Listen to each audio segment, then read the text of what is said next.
Hello and welcome to the channel. Be sure to share, like, and comment down below. And if you're new here, hit that subscribe button for daily videos on news and politics. Russia collusion probe is FBI corruption at its worst, Tom Fitton. Tom Fitton, the president of the conservative watchdog group Judicial Watch, on Saturday called the Federal Bureau of Investigation's probe into whether the Trump campaign colluded with Russia is corruption at its worst.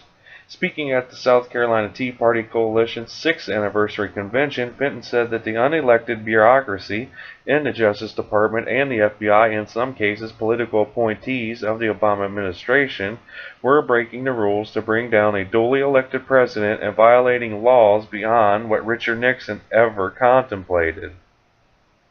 Nothing in recent American history compares to what we think we know, he said.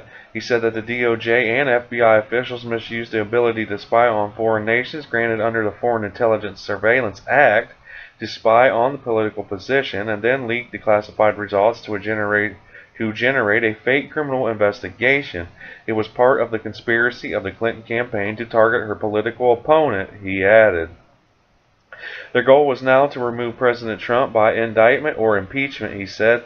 That's what's going on right now. So far, it had been revealed that the Clinton campaign and Democratic National Committee hired Fusion GPS through a law firm to conduct an anti-Trump research into his business ties in Russia.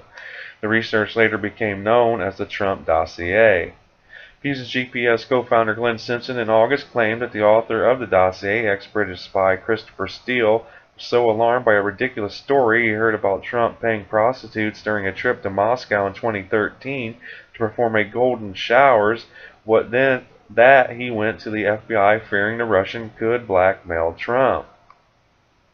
Weeks later, the FBI launched an investigation into the Trump campaign. The dossier was also reportedly used to obtain a warrant to spy on Trump campaign advisor Carter Page from a secret FISA court.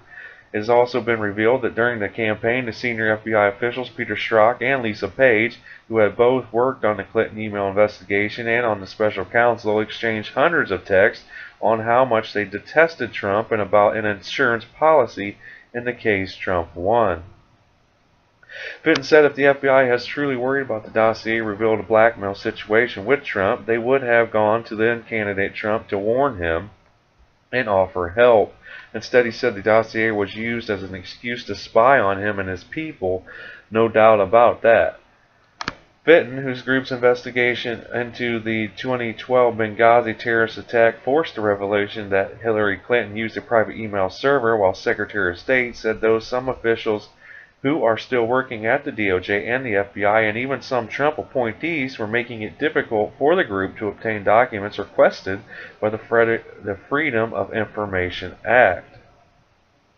He blamed fear-based decision-making for the resistance and applauded House Republicans for successfully prying information out of the agencies after threatening to hold them in contempt.